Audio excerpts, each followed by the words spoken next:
Começando mais um episódio do Contraponto Cast. Eu sou Paula. Eu sou Mari. Eu sou Luísa. Eu sou Laura. E hoje nós vamos conversar sobre o livro Of Mice and Men, Ratos e Homens, livro do autor americano John Steinbeck, publicado em 1937. E o livro vai contar a história trágica de dois amigos, George e Lenny, dois trabalhadores rurais na Califórnia durante a Grande Depressão. Bom, a discussão hoje está bem bacana, né? Porque nós temos duas pessoas aqui que não entenderam a história. Então eu acho que vai ser muito interessante pra quem... Eu não entendi também.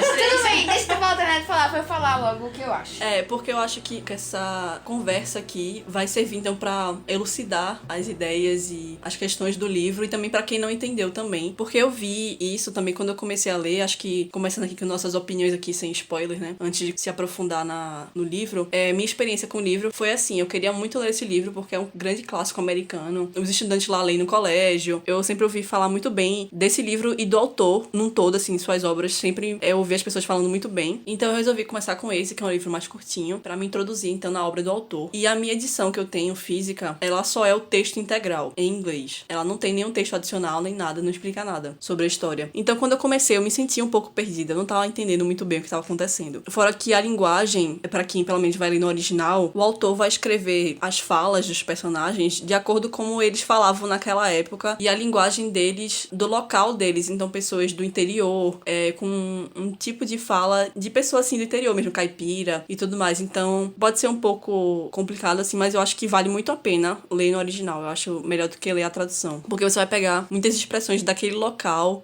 daquelas pessoas. Então eu acho mais interessante se você tem o domínio do inglês. Acho bom ler a obra no original. Mas assim, você é meio que jogado assim, acho que como a gente começou até em O Senhor das Músicas, a gente é meio que jogado nesse livro, com os personagens principais em fuga já, né? Eles indo pra trabalhar no rancho. E o autor não vai meio que explicar muito bem sobre o que tá acontecendo. Então, realmente, é bem assim... como eu não sabia sinopse, não sabia nada, eu me senti muito perdida. Eu parei, fui ler uma sinopse, fui ler um pouco mais sobre, e aí eu me localizei melhor. E aí eu li o livro e eu gostei muito. Eu recomendo bastante o livro, mas eu também recomendo fazer uma pesquisa sobre o livro, porque realmente pode acontecer o que aconteceu, acho que com Laura, que ela não entendeu o livro, o que é que tá acontecendo, e acho que ela pode falar um pouco mais sobre isso, né? Não, realmente, como Paula falou, de Senhor das Moscas, a gente já é jogado e isso é uma coisa que eu tenho muita dificuldade de acompanhar narrativas desse jeito. Só que beleza, eu fui lendo, chegou um momento que acabou e eu fiquei, tá, o que é que eu tiro daqui? Eu realmente não entendi o que eu li. Eu também não fiz pesquisa por falta de tempo, mas não entendi nada. Então, realmente, eu não tenho nada que tirar desse livro, porque eu não entendi nada. Mas tu não entendeu por causa da linguagem? Não, então a eu frase simplesmente não entendi. Entendeu? Sabe, assim, ensinamentos ou coisas que você pode tirar de um livro. Eu não entendi a narrativa. Eu realmente não entendi. E é muito raro isso acontecer, mas eu não entendi, minha gente.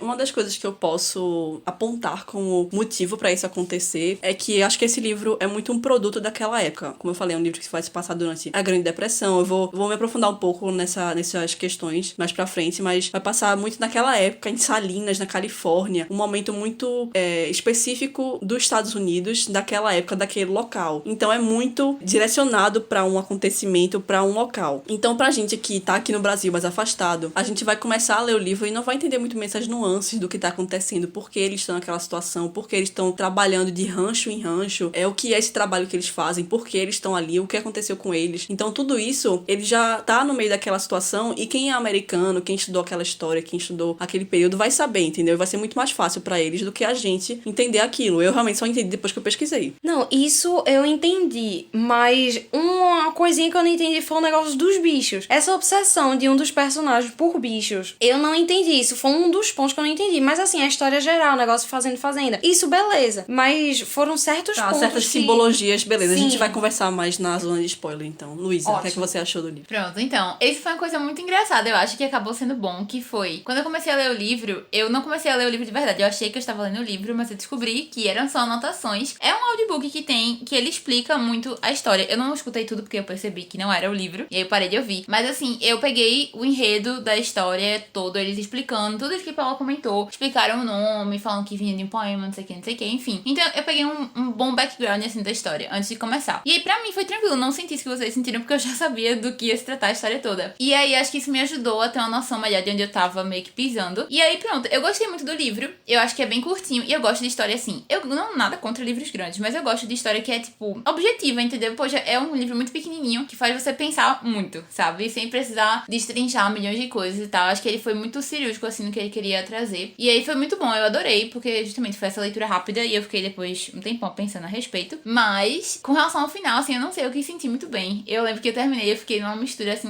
sei lá, uma coisa ao coração apertado, assim. E eu não sabia o que dizer, se eu tinha, nossa, amado, ou se eu tinha, meu Deus do céu, não aguento, o que é que aconteceu aqui? Mas enfim, de forma geral, eu indicaria pra saber o que as pessoas acham. Acho que essa reação de todo mundo é o que torna o livro interessante. Não, cirúrgico de fato, eu tô na parte da anestesia. Eu começou, terminou e eu não entendi foi nada. Eu concordo com tudo que a Luísa falou. Minha sensação, acho que foi praticamente a mesma. Essa sensação de coração apertado dá demais, principalmente da metade pro final do livro. E é realmente muito curtinho. Acho que a minha edição tem 100 páginas. Eu e Mari aqui encarando, tipo, a gente não sabe o que é isso. Ele é muito direto no que ele quer passar mesmo. Ele tem essa escrita mais direta de descreve coisas muito rápido e vai direto mais pra questão da fala, dos personagens e tudo mais. E realmente faz você pensar sobre várias coisas. Bora, Mari! Tá, né? Deixa eu tentar resumir tudo que eu tenho pra falar aqui, né? Em um breve momento que vocês vão destrinchar mais depois, né? Primeiro, assim, eu acho que não é porque...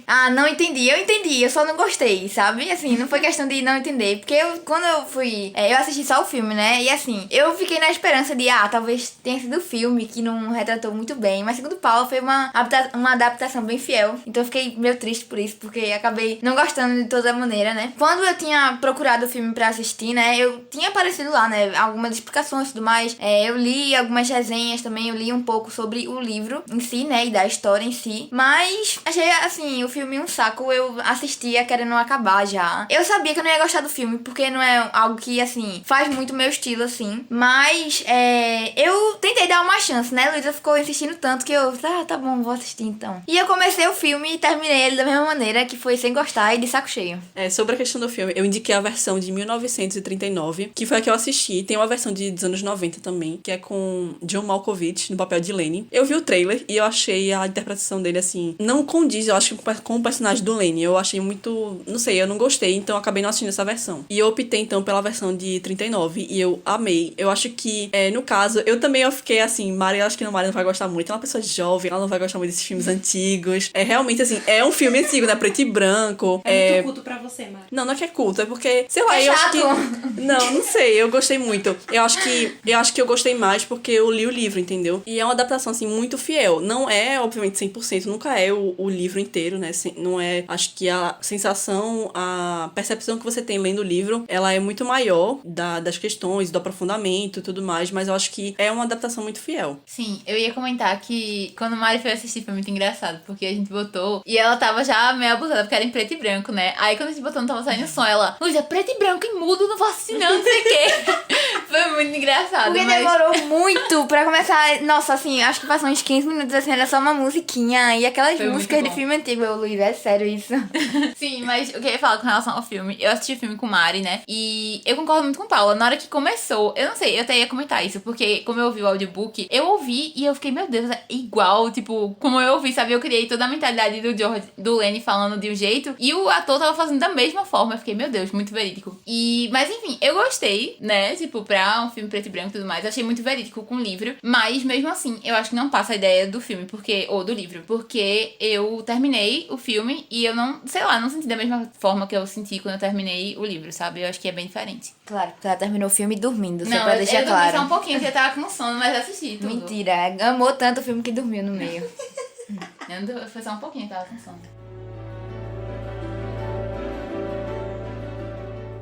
Antes de entrar na discussão do livro mais aprofundada, eu vou falar um pouquinho sobre o autor, John Steinbeck, que nasceu em fevereiro de 1902 em Salinas, no estado da Califórnia, que era uma cidade lar de donos de áreas de agricultura. Sua mãe, Olive Hamilton, era uma mulher forte e obstinada e de uma família numerosa irlandesa. Os irlandeses, como eu expliquei, acho que no episódio de Um Retrato do Artista Quando Jovem, eles imigraram para os Estados Unidos depois que a plantação de batata da Irlanda acabou e eles passaram por um período de grande fome. Então, muitos irlandeses acabaram imigrando para os Estados Unidos. Então, a família da mãe de Steinbeck vem dessas pessoas, então. E eles tinham um rancho nos arredores, sabe de onde, Luísa? De Missouri. De King City. De King City, meu Deus. Eu vivi essa história, minha gente. Cara, agora que eu consigo ambientalizar, tudo faz sentido.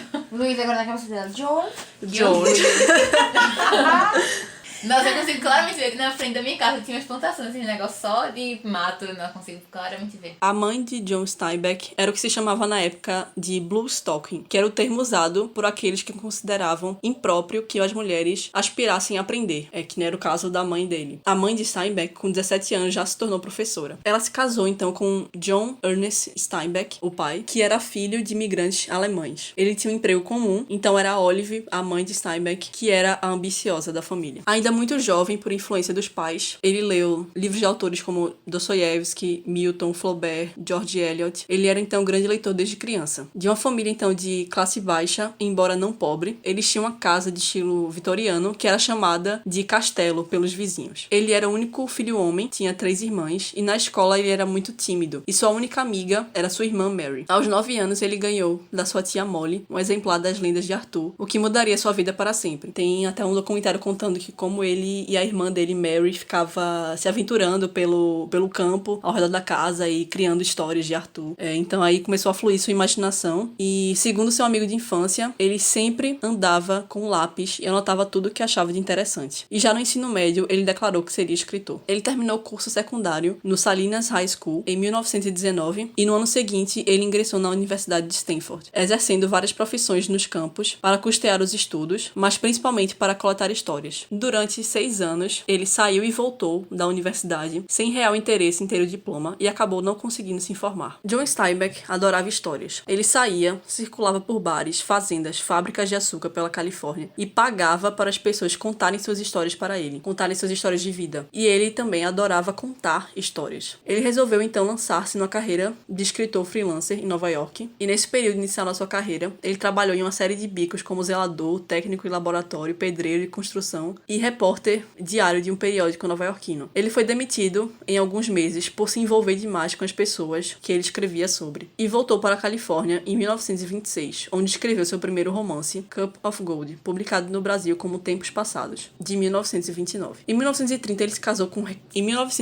ele se casou com Carol Henning, com quem ficou casado até 1941, e ela foi uma figura importantíssima na vida de Steinbeck. Ela foi a responsável por politizar John Steinbeck, que antes era bem antissocialista, e Carol chama ele então para participar de reuniões em um clube comunista. Carol Henning tinha suas ideias fortes a ponto de se tornarem extremas. Ela era uma radical. Ela tinha vários amigos envolvidos em movimentos trabalhistas, particularmente em trabalhos na fazenda, trabalhos rurais, e foi ela então que lhe deu consciência social. Foi ela que o levou para entrevistar essas pessoas, os trabalhadores de Monterey, em uma cidade na Califórnia, que foi palco então para seu outro livro, Cannery Row. E essas pessoas estavam se escondendo porque a polícia, a lei, estavam atrás deles por fazerem greves. E Steinbeck entrevistou eles por volta de 1935 e publicou Luta Incerta em 1936, inspirado nessas entrevistas. E foi a primeira obra em que ele observou os pobres e os trabalhadores rurais, que seria então a marca em suas obras. Logo em seguida, ele escreveu Of Mice and Men, que publicou no ano seguinte, em 1937, inspirado nas suas experiências pessoais trabalhando em refinarias de açúcar, fazenda de beterrabas e nos ranchos. Ele presenciou uma situação muito parecida com a de Lenny e George no livro. Ele começou então a escrever em janeiro de 1936 e inicialmente era para ser um livro infantil. Ele começou várias vezes, mas não conseguia finalizar, até o ponto que seu cachorro comeu o manuscrito e ele perdeu tudo. Mas ele começou então de novo o livro e terminou em agosto de 1936 e publicou em fevereiro do ano seguinte. Em uma conversa com sua terceira esposa, Ellen,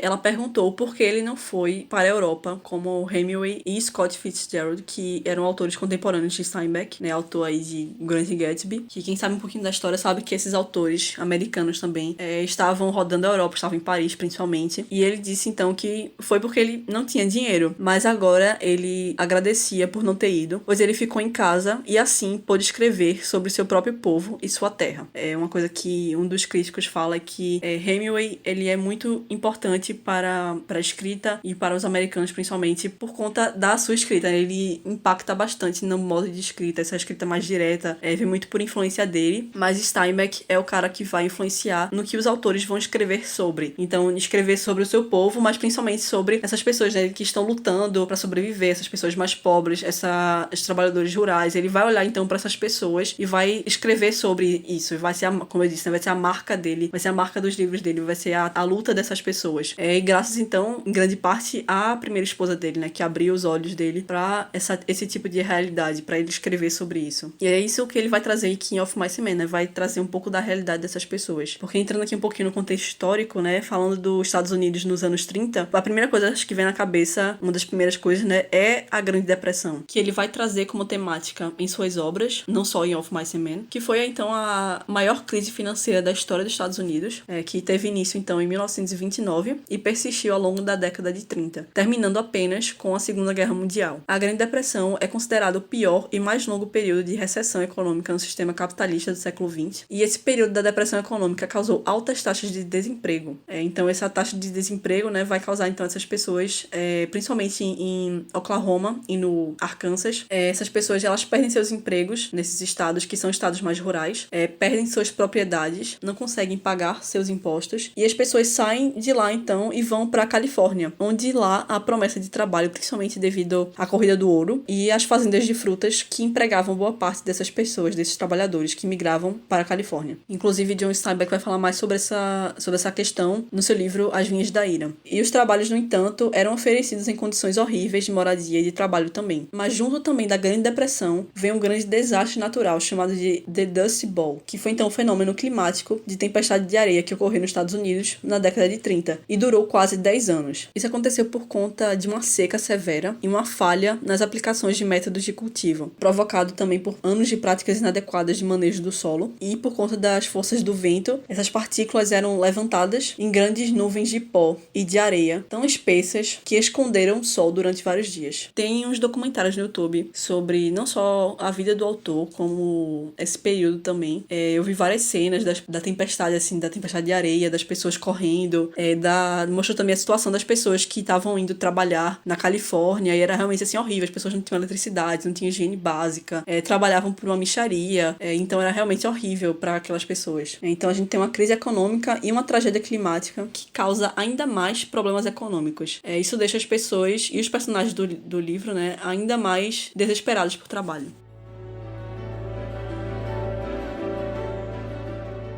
Bom, antes de entrar, então, na discussão do livro, mais alguma curiosidade aqui sobre o livro, sobre a escrita do livro. O primeiro título do livro era Alguma Coisa que Aconteceu. Era, pra mim, na minha opinião... Faz sentido. Pontual. E na minha opinião, não é um título tão bom assim. Eu acho o título Of Mice and Men, Ratos e Homens, mais poético. Mas isso também vem do fato que a proposta de Steinbeck, não só nesse livro, como na sua obra em geral, era contar a verdade, o mais próximo da verdade, da realidade. Que pra ele os homens eram egoístas, são egoístas, né? E que os animais não têm uma moral como os humanos. Porque a gente tem, que os animais têm um instinto de sobrevivência, e a gente tem essa moral pra diferenciar.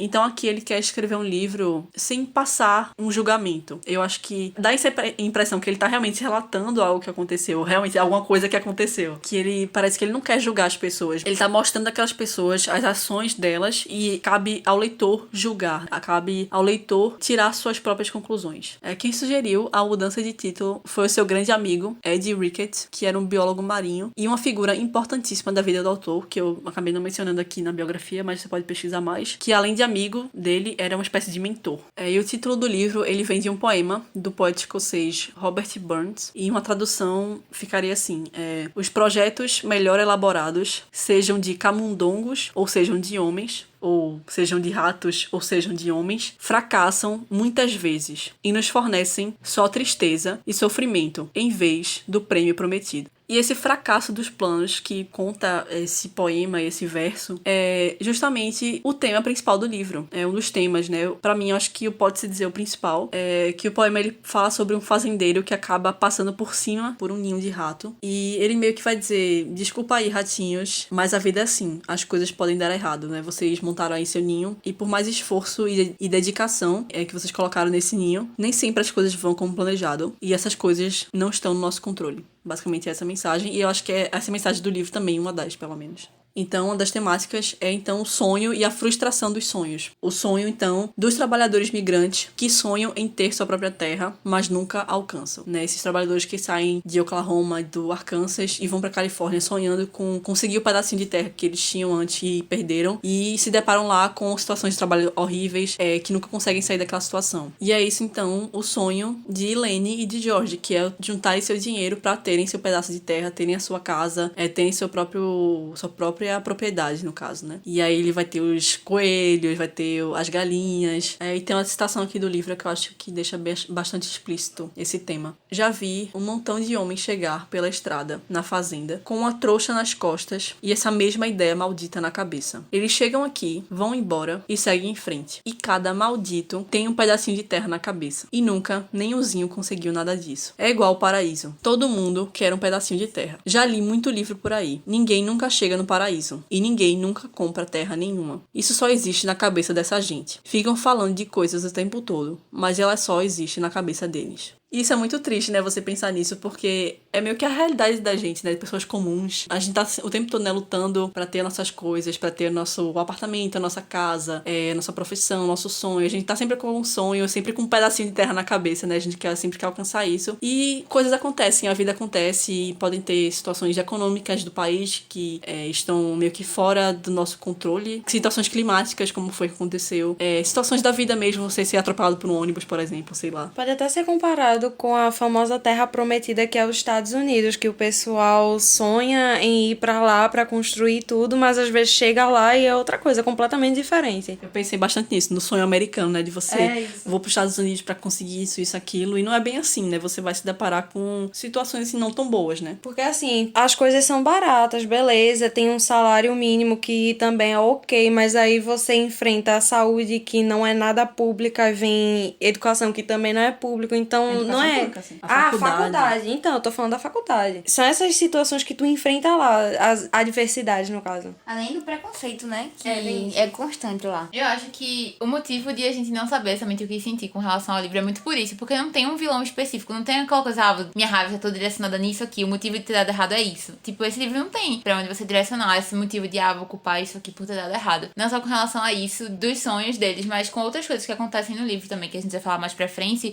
Não são coisas que acontecem porque, teve um mal maior que fez acontecer. É simplesmente por isso, porque às vezes os planos não vão como a gente espera e não tem o que a gente fazer. E acho que o sentimento que o livro passa é muito esse de, tipo, eu não tinha como mudar as coisas assim, sabe? Não tinha como, sei lá, lutar contra algo pra que aquilo ali não acontecesse. E aí, realmente, é isso aí. Triste. Dá aquela raiva do discurso de, é só você lutar e que você consegue, né? Tem que se focar nisso daí.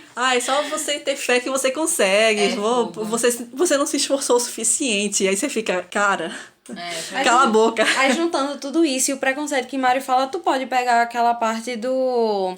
como é o nome? Curly. Não. Do Crooks, né? Isso. Que ele é aquele que, ele tá numa época onde os negros ainda eram escravizados, ainda... Não escravizados, mas o trabalho era praticamente o mesmo, né? Você não tinha escravidão no papel, mas então, a realidade do trabalho ele recebia um certo salário, mas ainda assim, era um trabalho escravo que esse povo de roça realmente... E a situação dele também, a situação dele, assim, socialmente falando também, ele era muito isolado, né? Então, onde é que tá aí a abolição da escravidão? Se ele continua isolado, sendo tratado como escravo, né? Tem até uma coisa que ele fala, uma história que ele conta que quando ele era criança, que ele vivia num sítio e as crianças brincavam o tempo todo com ele, mas na verdade brincavam porque eles eram a única família negra daquela área, então era uma coisa inusitada. É outra coisa que, pronto, foi um ponto que me chocou muito. Foi essa situação do Crux, porque eu gostei. Foi um dos poucos personagens ali, só foram 2 personagens que eu gostei. E falava também que ele... O cano de escape dele, da vida que ele levava, era a leitura. Então foi outra coisa que não me identifiquei, mas eu acabei simpatizando muito com essa questão dele. E torna até um personagem interessante de se conversar, porque através da leitura, essa fala que eu li anteriormente foi dele, foi uma fala dele. Como ele falou, eu li muitos livros sobre isso, né, sobre pessoas com sonho, e nunca dá certo. Você vê como um personagem leitor é uma pessoa com uma visão muito mais ampla, né, uma visão muito mais crítica. É uma pessoa que leu muitas histórias de tempos passados e viu como essa esperança do ser humano de ter uma vida melhor não é algo de hoje, não é algo da situação daquela época somente, entendeu? É sempre pessoas enfrentando adversidades para ter o seu pedacinho de terra. Sempre com pessoas com um pedacinho de terra na cabeça, né? Como ele fala. E sempre acontece coisas na vida que vão acabar não deixando que isso aconteça, entendeu? Obviamente, acaba que a gente sempre tem esperança daquilo que vai acontecer, mas ele já é uma pessoa que já sofreu tanto que ele não tem mais esperança, sabe? Eu já vi isso, já li tanto sobre isso, já vi tanto na minha vida que eu sei que não vai dar certo, sabe? Eu já vi e, cara, desistam disso, sabe? Não vai dar certo. Essa é a vida, minha gente. Isso sempre aconteceu e infelizmente vai sempre acontecer, porque a nossa sociedade é assim. É sobre isso. Pronto, isso foi uma coisa que eu captei logo do filme, assim. Foi uma coisa que eu não tinha visto, né, no que eu tinha visto antes, né, de assistir o filme. Mas uma coisa que ficou bem clara pra mim, né, que eles viviam sempre sonhando, né, sempre falando, não, quando a gente conseguir mais esse dinheiro, a gente vai ir pra nossa fazenda, nosso rancho, nosso próprio rancho, sei lá, enfim, assim. E a gente sabe que na condição deles era meio difícil, né, e tudo mais, mas que eles não perdiam o sonho, né, de conquistar aquilo. Então eles, né, quanto mais trabalhasse, né, que é a mesma coisa que acontece, como o Paulo tava falando, eu acho, né, quanto mais você trabalha, né, mais você vai conseguir. Às vezes você trabalha mais, você não consegue aquele mais, sabe, você fica com aquilo na sua cabeça, e às vezes você morre e você não percebe isso, sabe, assim, você acabou com sua vida e não conseguiu o que você queria. E trazendo então a realidade dessas pessoas mais pobres, é muito a realidade da gente, né, que a gente quer, o meu sonho é fazer a faculdade pra ter meu diploma e conseguir um bom trabalho. Aí você termina a faculdade, você descobre que o mercado de trabalho não é tão bom assim, que você vai passar 2 anos da sua vida e você não vai conseguir emprego. Mas é isso, a realidade é muito dura. Se você parar pra pensar, é muito desmotivador. Mas só que acho que, não sei se é esperança ou se é instinto de sobrevivência, eu não sei o que é, porque quando a gente tá vivo, a gente ainda quer tentar fazer algo. Então é muito ruim pensar, muito triste pensar que o mundo tem tantas possibilidades, mas que essas possibilidades não se abrem pra todas as pessoas. Pra maioria das pessoas, pra se falar. É um grupo seleto de pessoas que tem todas essas portas abertas e elas vão se fechando a partir de que você vai descendo da pirâmide social, essas portas vão se fechando. E vai ficando mais difícil. E só quem vive sabe o que é.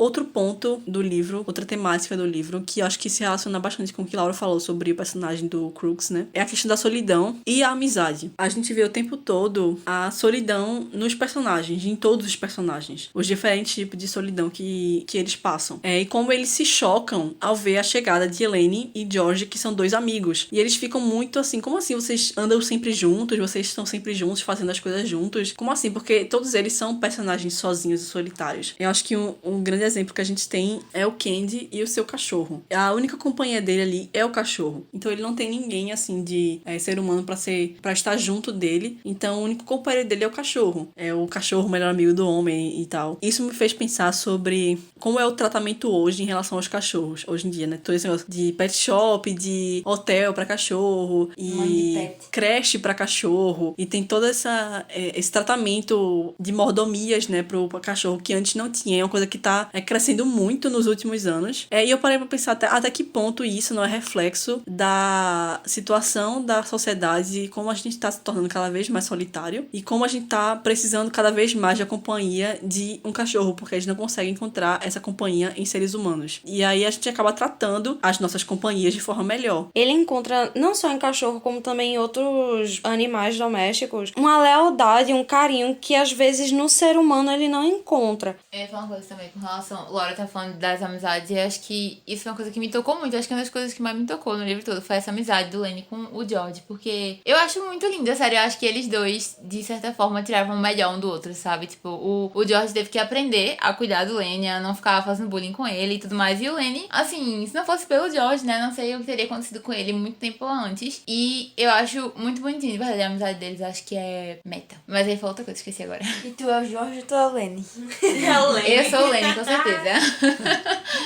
E essa coisa, a questão do cachorro, o cachorro morre, né? Pra quem leu, mata um cachorro porque ele tá velho e ele tá com a doença, então ele tá fedendo muito, ele tá atrapalhando as pessoas ali, então tá incomodando quem mora junto com ele. Então ele é algo descartável, né, no caso. E, lembrei que ia falar sobre ele depois. tá, e isso pode ser interpretado como uma simbologia, simboliza então o destino do trabalhador migrante, que uma vez que ele não é mais útil, ele vai ser descartado. Então, quando o trabalhador, como o próprio Candy, né, ele tá ficando velho, ele perdeu a mão, ele já tá vendo que o seu destino vai ser o mesmo do seu cachorro, que ele vai ser descartado. O cachorro, ele pode ser, no caso, ele vai ser sacrificado. E isso também não é só uma simbologia, como também é um que chama um foreshadowing, né, uma premonição do que tá acontecendo. O livro tem muito isso. Se você ler com atenção, você vai ver o quanto o autor dá pistas do que vai acontecer no final. E isso é uma das coisas, porque, como eu falei, quando o trabalhador migrante deixa de ser útil, ele é então descartado, que é o que acontece com o cachorro. É uma simbologia, mas também é uma premonição para o que vai acontecer com o Lenny, né? Ele vai ser então sacrificado pelo George, no momento que ele não se torna mais útil porque ele fez algo, né? Cometeu um assassinato de uma pessoa. E outra coisa que aponta então para o final de George matando o Lenny é a fala do Candy dizendo que eu devia ter matado meu cachorro. Não devia ter deixado nenhum estranho fazer isso. Ou seja, eu devia ter matado meu cachorro, que ele não faz isso. É meio que George não vai deixar ninguém matar Lenny. Ele vai matar Lenny. Entendeu? Meio que Lenny é o cachorro. Sim, só pra finalizar com o que a gente tava falando da relação de amizades e tal. Uma coisa que, desde o início, na verdade, eu ainda ficava meio que com o pé atrás, era com a forma como o George às vezes trata o Lenny, né? Que ele fica reclamando, dizendo que ele podia ter um monte de coisa se não fosse pelo fato de ele ter que cuidar do Lenny. E, assim, depois de um tempo eu comecei a ver com outros olhos. Eu acho que, inclusive, é uma cena que ele fala, né? Que o Lenny fala, se você quiser eu posso ir embora, não sei o quê. E ele fala, não, eu prefiro que você fique. Porque, tipo, apesar de todos os problemas, querendo ou não, o Lenny era uma companhia pra ele. E ele preferia ter todos esses problemas juntos do que não ter nenhum deles e ficar sem o Lenny. E aí, enfim, aí eu comecei a valorizar ainda mais. Eu acho linda a amizade deles, eu acho fofíssima. Como o ser humano é um ser muito social, né? A gente não consegue não interagir com outras pessoas. E quanto mais você é solitário e mais fechado você fica, pior você fica, né? Por mais que, por exemplo, eu gosto muito de ficar sozinha. Eu sou uma pessoa que fico muito bem sozinha, mas eu sei que se eu ficar sozinho 100% do tempo, eu ia enlouquecer. Eu tenho minhas amigas, eu tenho minha família. Então isso dá o equilíbrio. Por mais que você seja uma pessoa que curta a solidão, coisa assim, 100% não dá. O ser humano não consegue. Isso é uma coisa que me tocou também na personagem da mulher do Curly, né? Do Curly. Ela é uma mulher muito solitária. Eu acho que deu pra ver muito isso, tanto no livro, mas no filme deu muito, assim. É o quanto ela é uma mulher que necessita de uma pessoa, porque ela é, como qualquer ser humano, uma pessoa que necessita de companhia. E ela tem um marido que não tá nem aí pra ela. Então ela tenta se conversar com os outros trabalhadores, né? Tenta ter um tipo de interação, alguém dá atenção pra ela, sabe? Alguém converse com ela como uma pessoa normal. E ela não consegue porque o marido tem ciúme dos trabalhadores, então ela não pode conversar com eles. E ninguém em casa conversa com ela, porque o sogro também é um bruto, que não diz uma palavra, e o marido é aquela pessoa, né? Que a gente conhece, um estúpido que também não é uma companhia. Então ela tá naquele estado de loucura, assim. Ela, meu Deus, eu preciso, ela fala várias vezes, eu preciso conversar com alguém, eu preciso de uma companhia. Ela tem o sonho de ser atriz, ela quer ter a atenção de todos, mas ela ao mesmo tempo também tá desesperada por um contato humano, né? Conversar com alguém. Ela é muito solitária.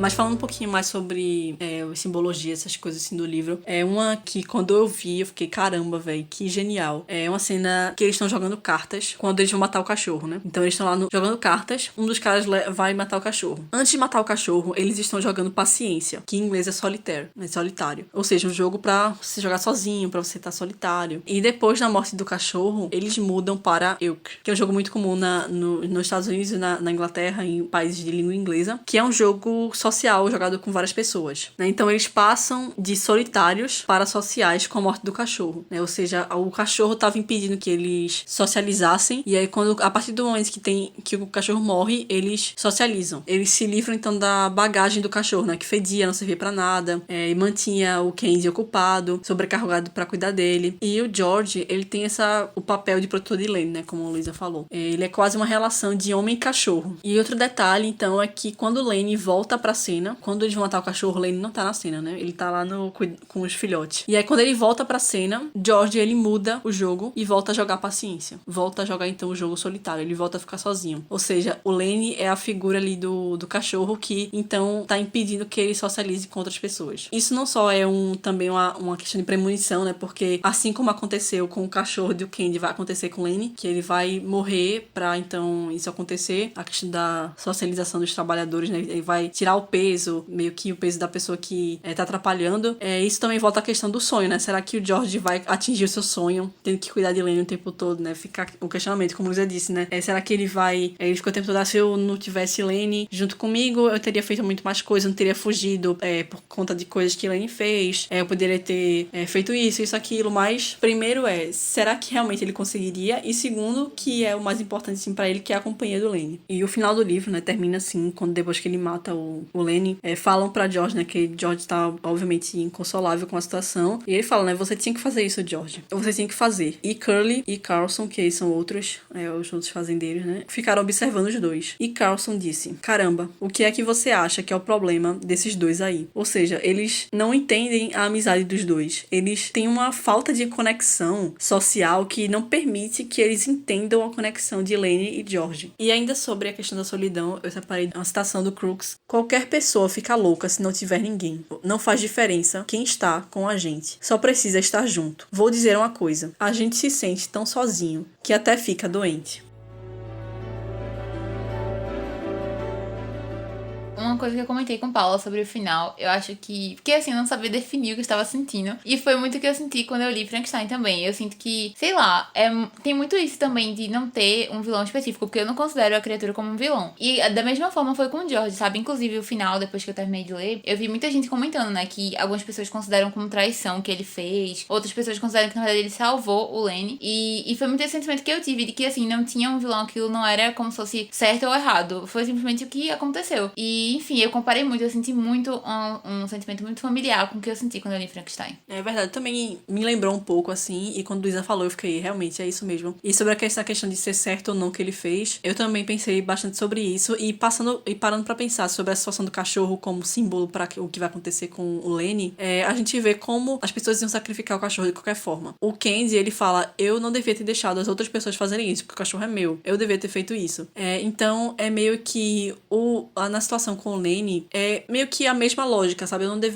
O amigo é meu e aquela situação ali não tinha saída. As pessoas iam matar o Lane. Se ele não matasse o Lane, as pessoas iam matar, porque ele matou a esposa do Curly. Então, o Curly tava louco, ele ia matar o Lane. Então, ele não ia deixar que outras pessoas chegassem e matassem um amigo dele, entendeu? Eu vou sacrificar ele pra meio que salvar ele, entendeu? Acho que talvez se Curly tivesse pego junto com as outras pessoas, teria acontecido pior, sabe? Sei lá, tortura ou coisa assim, ou seria algo assim, bem mais terrível. Então, ele dá lá um tiro na cabeça dele, né? Que é pra meio que acabar logo com isso tudo. Ai, bem triste também. O que é que você acha sobre isso? Eu achei... Eu falei, quando eu terminei, eu perguntei, Mari, mas se fosse você teria feito a mesma coisa pra instigar ela a pensar. Luísa sempre vem com essas perguntas assim, né? Nesses livros. Luísa tava um dia desses perguntando assim, ela do nada em casa, ela... Mari, se tu fosse lá o... Eu fiz essa pergunta, foi o que eu perguntei no de Frankenstein, inclusive, que eu perguntei Foi. se você fosse o E aí Victor, eu você teria nem... feito. eu respondi ela depois que eu não sei mais o que eu faria. E eu acho que também não faria, assim, não sei o que eu faria no caso, né? Nessa situação. Assim, mas pelo meu ponto de vista, né? Eu acho que foi um ato de misericórdia, né? Que o George teve, né? Porque, como o Paulo tava falando, poderia ter acabado de 1000 maneiras piores possíveis, né? Então, ele deu a chance, né? Pro amigo dele de morrer de uma forma rápida, né? Porque, como o Paulo falou também, era inevitável. Então, ele tentou fazer da melhor forma possível, né? De até enrolar um pouco ele, né? Entreter um pouco ele pra que ele conseguisse ver alguma coisa bonita, né? Antes de morrer, né? E de imaginar um cenário perfeito na cabeça dele. E eu acho que de principalmente morrer com esperança, esperança, né, de que eles iam alcançar aquilo que eles tanto sonhavam, né? Até acho que eu vi que aquele lago ali, aquele cenário era uma simbologia também para o paraíso, né? Então se acontecer algo de ruim, vá para aquele lugar, né? Então é o último lugar ali, ele vai ter uma visão do paraíso e vai morrer ali, entendeu? Esse final, eu tive um certo problema lendo, porque vocês estavam falando isso daí de o que eu faria no lugar. Provavelmente eu teria a mesma atitude que o George teve com o Lenny, porque, digamos assim, ele foi progredindo, começou com ratos, aí depois foi pra animais um pouco maior, depois foi pra cachorro, aí foi pra a mulher, sabe, sei lá, aonde ele ia parar. Então, foi melhor ter parado ali. Foi chocante, mas eu gostei do final, sabem? Eu acabei gostando. Minha conclusão, depois disso aqui, foi que eu acabei gostando, minha gente. Depois da conversa toda, você acabou gostando. É isso. Exato, tava faltando isso, tava faltando uma discussão pra eu saber se eu tinha gostado ou não. Pra entender as coisas, né, como eu disse. Exato. Então, eu recomendaria esse livro. Na verdade, eu já recomendei esse livro, porque eu queria ver se as pessoas iam entender, eu ia ficar tão perdido quanto eu. Aí eu já recomendei pra 2 pessoas, tô esperando feedback, então eu vou continuar recomendando ele. E também eu parei pra pensar como o Lenny, ele é uma pessoa tão carinhosa, né? Uma pessoa tão com coração bom, que não quer fazer maldade nem nada, mas por conta do tamanho dele, ele acaba ferindo outras pessoas, né? Então parece inevitável da vida também, sabe? Uma coisa assim. Não, ele fala várias vezes que ele é grandão desse jeito, mas ele é tão besta, ele não tem intenção de fazer mal. Aí fala também várias vezes do patrão que vive descontando a raiva no Crooks, mas faz assim, não, ele é um homem bom, ele não tem intenção, ele faz isso, mas é um homem bom. Então eles pegam muito também nessa coisa da bondade. O que é a bondade também foi uma coisa que eu fiquei pensando muito. Até onde chega, qual o limite disso?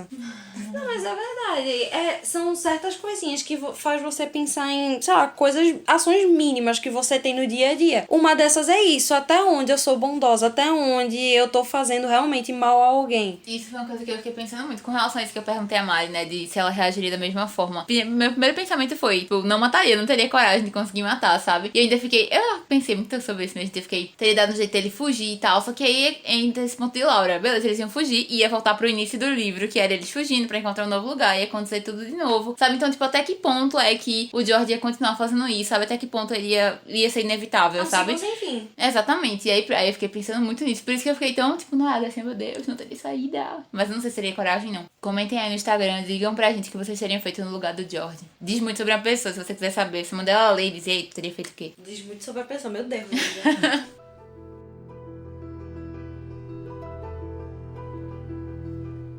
E essa foi a nossa conversa sobre Ratos e Homens, of Mice and Men, livro de John Steinbeck. Espero que vocês tenham gostado. Digam a opinião de vocês no nosso Instagram, @contra.cast. Também me sigam por lá, divulguem para os seus amigos, isso ajuda bastante. Uma forma também de você nos ajudar é comprar com o nosso link da Amazon. Lembrando que tem episódio dia de sexta-feira e até a próxima.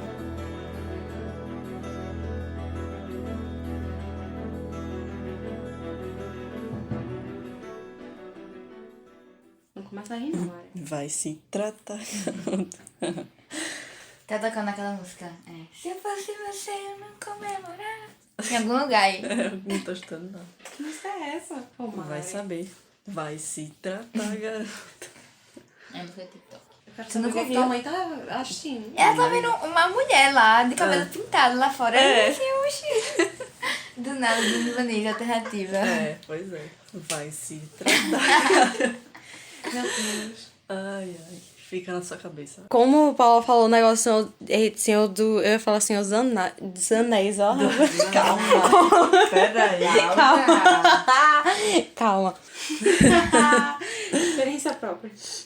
Opa. Vai se tratar. Tá, garota. George teve, ó.